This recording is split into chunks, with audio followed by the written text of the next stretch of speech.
C'est à l'hôtel Arawak du Gosier que nous avons assisté au défilé d'un des virtuoses de la couture, Kevin O'Brien. Kevin est un Martiniquais qui puise son inspiration dans un patrimoine unique. Le célèbre Martiniquais va présenter ses créations devant des invités triés sur le volet, avec, comme il se doit dans le public, quelques-unes des plus belles femmes. Un public qui se prépare à assister à l'un des moments les plus attendus de cette grand-messe des amoureux de la mode. Vous savez, d'année en année, Kevin O'Brien ne cesse de me surprendre. Cette année, on a vraiment eu une collection époustouflante avec des tableaux qui étaient vraiment très différents les uns des autres, mais toujours avec cette touche Kevin O'Brien qui est inimitable. Voilà. Vous portez souvent ces tenues?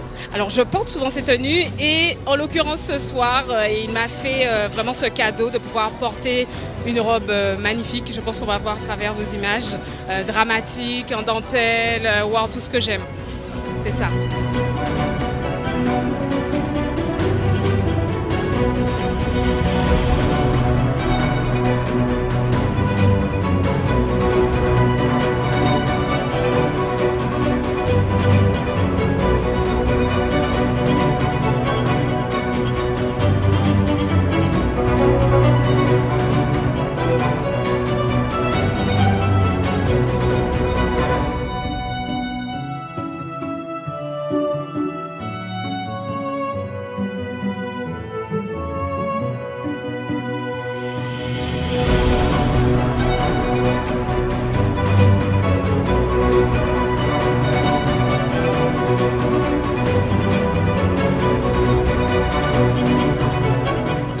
Je l'ai connu lorsque je faisais partie de l'organisation Miss Guadeloupe. En fait, on se connaissait déjà sur Paris.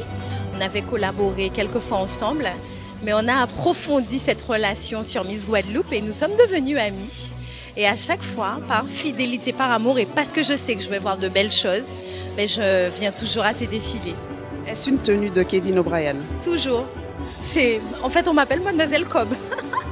Et comment as-tu trouvé cette dernière collection? Oh mon Dieu, magnifique. Alors ce que j'aime avec les défilés de Kevin, et c'est ce qui le différencie de plein d'autres créateurs, c'est qu'on voit à chaque fois quelque chose de nouveau, il se renouvelle. Que ce soit dans les matières, que ce soit dans les coupes, que ce soit dans le choix des couleurs qu'il propose. À chaque fois, on est ébloui, on en prend plein les yeux.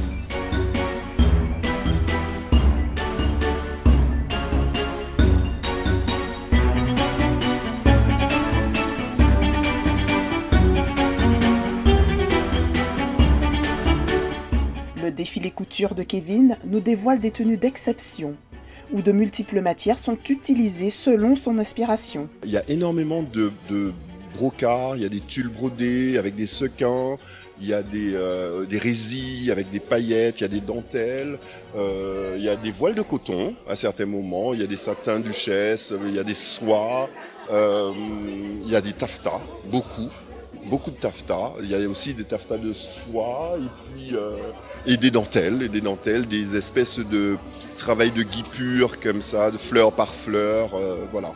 Très riche, quelque chose de très riche. Et cette collection a été conçue en combien de temps à peu près? Dois-je dire la vérité? Vraiment, la vraie vérité, à peu près une semaine, 10 jours, mais 10 jours, beaucoup. 10 jours, c'est beaucoup. Je vais plutôt dire une semaine, vraiment. Et j'avais plutôt envie d'être cette espèce comme ça d'enfant terrible, un peu comme ça, décousu dans le truc, qui passe du coq à l'âne, sans véritablement avoir un fil conducteur, quelque chose de, on va dire, de linéaire, de structuré. C'était très déstructuré, même dans les volumes aussi, dans les proportions. Parce que c'est personnel en fait. C'était je me fais plaisir et je donne, je fais plaisir aux autres, sans avoir ce côté commercial. Je dois vendre, donc la longueur doit être. Je dois vendre, donc les proportions. Parce que si on voit bien, dans certaines robes, avec une robe, on peut en faire 4. On peut en faire 5 même. Il suffit de tout découdre. J'ai une robe qui a pris 80 mètres de tissu. J'ai une jupe, la jupe en voile de coton, il y a 120 mètres ou 130 mètres de voile de coton.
forcément envie de la dédier à une femme en particulier. J'avais surtout envie d'apporter de l'élégance dans tout ce qui se passe en ce moment dans le monde, dans ce que nous vivons, dans notre quotidien.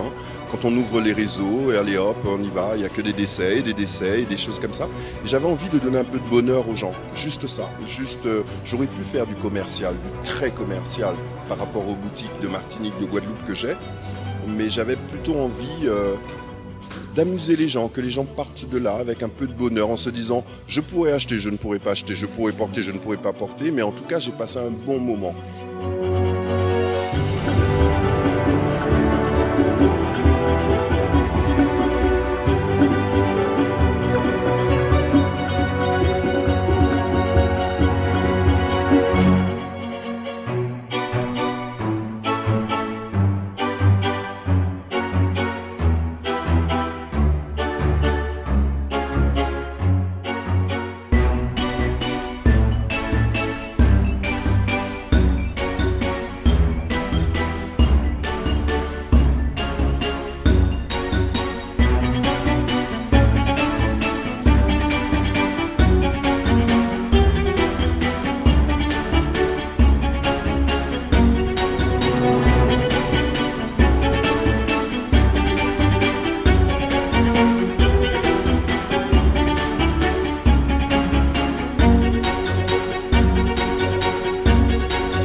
Ce qui me ramène aujourd'hui, c'est une amitié, c'est de l'affection pour mon grand ami Kevin O'Brien et ce défilé hors pair, vraiment de l'élégance pure, des prestations extraordinaires de nos jeunes femmes et vraiment des tenues, mais d'une élégance, d'une beauté, d'une pureté extraordinaire. J'ai passé un moment des plus magnifiques avec mes amis et surtout avec comme commandant en chef Kevin O'Brien. Et justement, vous portez ces tenues de Kevin O'Brien? Régulièrement, je porte les tenues de mon ami Kevin O'Brien avec toute sa fierté, sa volupté, l'élégance et qui fait vibrer la femme antillaise. Vous disiez que vous étiez délégué ministériel, interministériel. Pouvez-vous nous en dire un peu plus? Vous savez, nous voyons très bien qu'au niveau des Outre-mer, il y a beaucoup de violences faites aux femmes. Lorsque vous savez que dans le top 10, nous retrouvons la Polynésie française, la Nouvelle-Calédonie, où 20% des femmes sont battues par leur conjoint ou par leur ex-conjoint. Et il faut faire quelque chose. Et avec l'ensemble des délégués aux droits des femmes en Outre-mer, il me faut justement les appuyer, mettre en place un observatoire ultramarin des violences faites aux femmes.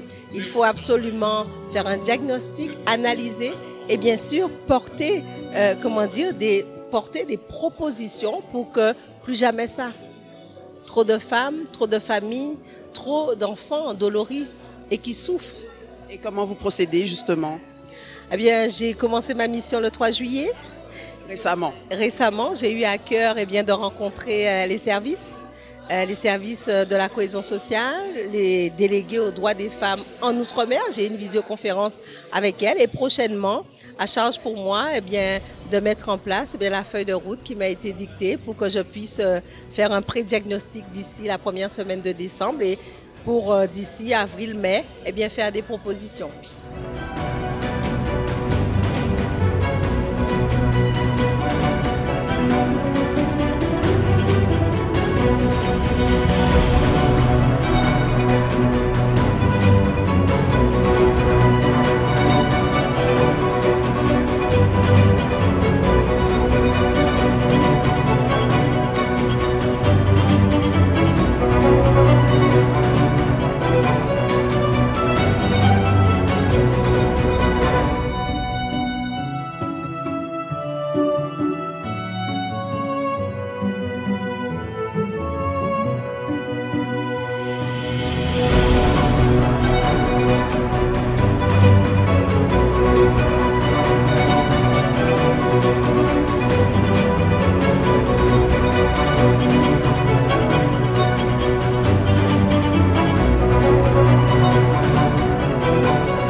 Cette collection n'a pas réellement d'histoire, pas de thème, c'est un patchwork technique.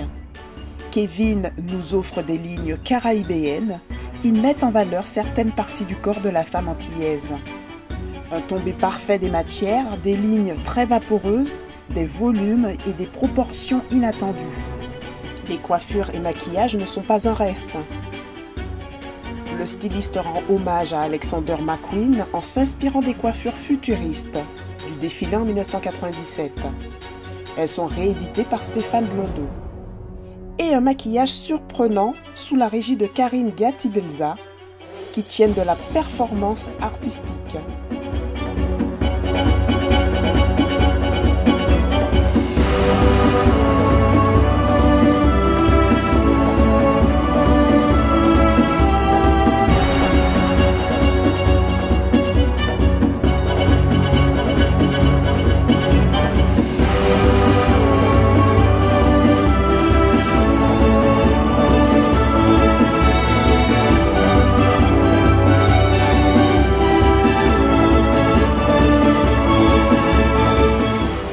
Kevin est revenu s'installer aux Antilles, il continue à parcourir le monde en passant des États-Unis à la Jamaïque, l'Inde, l'Asie, afin d'émerveiller les femmes du monde entier.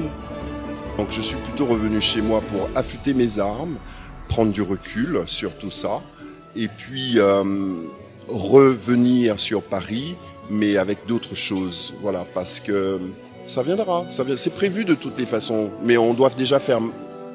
On a fait Guadeloupe, ça fait 3 ans. Martinique, c'est un bébé d'à peine 2 mois.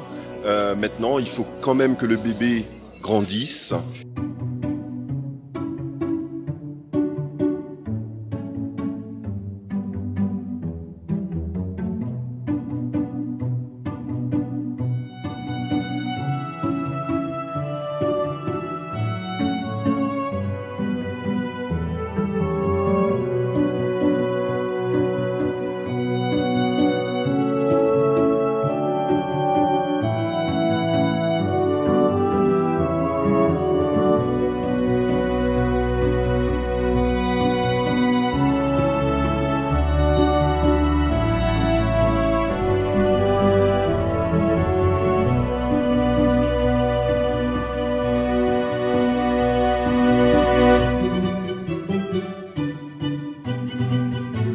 Des journées de travail vont trouver leur apothéose en quelques minutes de défilé.